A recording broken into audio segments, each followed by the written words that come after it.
You bought it to help your child. The box promised it would make them smarter, safer, more advanced. You spent good money, read the reviews, thought you were doing the right thing. But what if I told you that product sitting in your living room is quietly stealing something from your child?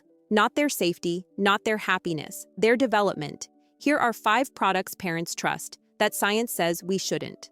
And number 4 is in almost every home. Before we begin, hear this. You are not a bad parent for buying these things. The companies that make them spend millions on marketing. They hire child psychologists to design the packaging. They plaster words like educational and developmental across every box. We trusted them because we want the best for our children. But here's what they don't tell you in the commercials. Convenience for parents often comes at a cost to children's development. You didn't know. Nobody warned you. But now you're about to learn the truth. And once you see it, you can't unsee it. So take a breath. This isn't about guilt. It's about knowledge. And knowledge gives you the power to choose differently. Product number 1, baby walkers. The marketing promise. Help your baby walk sooner. Keeps them entertained and safe while you get things done. Encourages early mobility and independence. The box shows a happy baby zooming around in a colorful walker, giggling while parents smile approvingly. It looks perfect. Millions of parents buy them every year. But here's what the box doesn't tell you. Baby walkers don't help babies walk sooner. They actually delay walking, and they do something worse. They interfere with normal motor development in ways that can affect your child for years. When a baby is in a walker, they're upright before their body is ready. Their legs dangle, their toes touch the ground. They push off and scoot around. Parents think, look, they're walking, but they're not walking. They're being held up by a device that's doing the work their core muscles should be doing. Beyond development, walkers are dangerous. The American Academy of Pediatrics has called for a complete ban. Why? Every year, thousands of babies are injured in walker-related accidents, skull fractures, burns, poisonings. Canada banned the sale of baby walkers in 2004. The US hasn't because the industry is too profitable. A mother in Ohio told me this. Her daughter used a walker from 6 to 10 months. She loved it, thought it was helping her daughter build leg strength. But when her daughter turned 1, she still wasn't walking. At 14 months, still not walking. The pediatrician referred them to physical therapy. The therapist asked, "Did she use a walker?" The mother said yes. The therapist explained, "Her core is weak. Her balance is underdeveloped. The walker held her up, so her muscles never learned to do it. We'll need to rebuild that foundation." 6 months of physical therapy later, her daughter finally walked independently. The mother said to me, "I thought I was helping her. I had no idea I was setting her back." Give your baby floor time, lots and lots of floor time. On their belly, on their back, rolling, reaching, crawling. Let them pull themselves up on furniture. Let them cruise along the couch. Let them fall, gently, and figure out how to get back up. This is how their brain and body learn to work together, not through a device, through movement. If you need to keep them contained safely while you cook or shower, use a play yard or baby gate, not a walker. Product number 2, tablets with educational apps for babies. Baby Einstein approved, teaches letters, numbers, and shapes. Screen time that's actually good for them. The app stores are filled with them, colorful, interactive, designed by experts. Parents download them thinking, at least they're learning something while I make dinner. But here's the truth. There is no such thing as educational screen time for babies and toddlers under 2. None. The American Academy of Pediatrics is clear. Children under 18 months should have 0 screen time, except video chatting with family. Children 18 to 24 months, only high-quality programming, watched with a parent who talks about what they're seeing, not apps, not solo tablet time, not educational games. A study in JAMA Pediatrics found that, for every 30 minutes of daily screen time before age 2, 49% increased risk of expressive speech delay, reduced ability to understand and produce language. Another study tracked 2,441 children and found children with more screen time at age 2 scored lower on developmental screening tests at age 3, had more difficulty with communication and problem solving, showed more behavioral problems. The tablets aren't teaching them. They're replacing the interactions that actually teach. If you need 20 minutes to make dinner, set up a safe play space, wooden blocks, stacking cups, pots and wooden spoons, board books, sensory bins, dry pasta, rice, water, and cups. Let them explore. Let them get bored. Let them figure out how to entertain themselves. Talk to them while you cook. They don't need an app. They need your voice and real-world objects. The first 2 years are a critical window for brain development. What we expose them to during this time shapes the architecture of their brain. Tablets during this period aren't helpful. They're harmful. Product number 3, jumpers and exercisers. Strengthens legs. Entertains your baby for hours. Safe alternative to walkers. Parents see babies bouncing happily in doorway jumpers or standing in exercisers, surrounded by toys. It looks developmental, active. But here's what's actually happening. Jumpers and exercisers put babies in an unnatural position, upright and weight-bearing before their bodies are ready. Just like walkers, they bypass critical stages of development. 1. They promote toe walking. In a jumper, the baby pushes off with their toes to bounce. This is not how humans are meant to walk. We're meant to walk heel to toe. But when babies spend significant time pushing with their toes, their brain wires that pattern. Result? Many children who used jumpers extensively become toe walkers. 2. They skip crawling. Babies are meant to spend months on the floor, rolling, pivoting, army crawling, hands and knees crawling. This isn't just about getting from point A to point B. 3. They limit sensory input. A baby on the floor experiences different textures under their hands and knees, weight shifting in multiple directions. Problem solving. How do I get to that toy?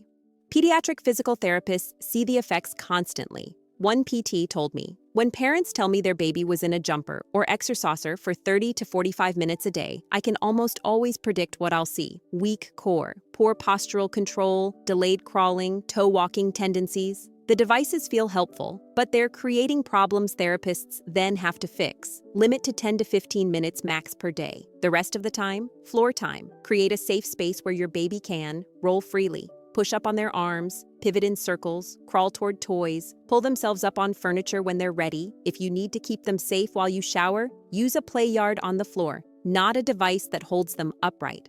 Product number 4, sippy cups with spill-proof valves. Every parent has bought one. They seem like a miracle. No more juice all over the couch, no more milk spilled in the car. But here's what speech therapists and dentists wish you knew. Spill-proof sippy cups with valves require a child to suck, just like a bottle. This seems harmless. Let me explain each. What happens in the mouth? Normal drinking from an open cup requires lip closure, tongue cupping, coordinated swallow, jaw stability. These skills build the oral motor strength needed for clear speech. Drinking from a valve sippy cup requires sucking, like a bottle or straw. Tongue thrust forward, jaw instability. The child's tongue pushes forward against the valve to get liquid out. This is the opposite of what we want for speech development. Speech-language pathologists see this constantly. Children who use valve sippy cups for extended periods, past 18 months, often show tongue thrust, tongue pushes forward during speech and swallowing.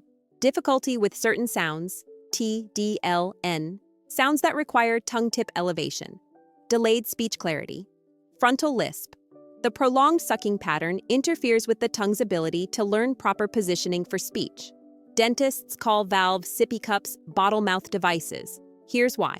Children often carry them around all day, sipping constantly, usually milk, juice, or other sugary drinks. A mother in Denver told me her 3-year-old daughter had a lisp. She couldn't say her S sounds clearly. The speech therapist asked, "Does she still use a sippy cup?" The mother said, "Yes, the spill-proof kind. She carries it everywhere." The therapist explained, "The valve is keeping her tongue in a forward position. Every time she sucks on that cup, she's reinforcing a tongue thrust pattern. We need to switch to an open cup or a straw cup without a valve." The mother was skeptical, worried about spills, but she tried it. Within 6 weeks, her daughter's tongue thrust reduced. Within 3 months, her S sounds started clearing up. The mother said, "I had no idea the cup was affecting her speech. I thought I was just preventing messes." Product number 5, baby seats that prop infants up before they can sit. Products like Bumbo seats, sit-me-up pillows, and propping devices are everywhere. Parents use them thinking, "My baby loves being upright. They can see more. They seem happier." But here's the problem. When you prop a baby into a sitting position before they can get there on their own, you, 1, bypass critical muscle development, 2, create poor postural habits, 3, limit their movement exploration. Babies are meant to develop sitting through a natural progression: tummy time, neck and shoulder strength, rolling, core activation. pushing up on arms, upper body strength, sitting with hand support, balance practice, sitting independently, full core control. Each stage builds the foundation for the next. When we skip ahead and prop them up, we rob them of steps 1 to 4. Products like the Bumbo seat are particularly concerning. They force the baby's hips into a C-curve, rounded back, pelvis tucked under. This is the opposite of healthy sitting posture. Healthy sitting requires hips at 90 degrees, neutral spine, active core engagement. The Bumbo locks the hips, rounds the spine, provides external support so the core doesn't have to work. Result: the baby's core muscles don't strengthen. They learn to sit with poor posture. And when you take them out of the device, they often can't sit independently because their muscles haven't learned how. Pediatric PTs caution against these devices. One told me, "When I see a baby in a Bumbo at 4 months, I know what I'll probably see at 7 to 8 months. Can't sit independently. Poor head control when sitting, weak core, difficulty transitioning in and out of sitting because the device did the work their muscles should have been doing." A mother in Portland told me she used a sit-me-up pillow with her daughter starting at 4 months. Her daughter loved it, seemed so happy sitting up, looking around. But at 8 months, she still couldn't sit independently without it. The moment the mother removed the pillow, her daughter would topple over. The pediatrician said, "Her core isn't strong enough. She's been relying on the pillow. We need to stop using it and give her more floor time to build that strength." It took another month of practice before her daughter could sit steadily on her own. The mother said, "I thought I was helping her experience the world. I didn't realize I was preventing her from developing the strength to do it herself."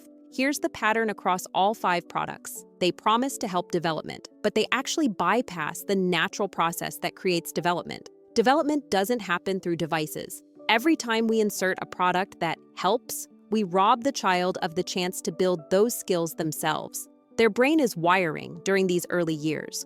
What we expose them to, or don't expose them to, shapes that wiring permanently. Convenience for parents often comes at a cost to children's development. So here's what I need you to hear. You didn't know. The companies that sell these products spend millions making you believe they're helpful, but now you know, and you get to choose differently. You don't need to throw everything away today. Just start with one change, one shift, and watch what happens. Your baby will struggle more, make more messes, take longer to do things, but through that struggle, they'll build something remarkable. Real strength, real coordination, real development, not fake progress from a device, but true growth from their own body and brain. That's the gift you're giving them. You've got this. Stop buying convenience that costs development. Start trusting the natural process. And when you see your child master something on their own, when you see them sit up without the pillow, walk without the walker, speak clearly without the sippy cup, come back and tell me. I'll be here. Now go trust development over devices.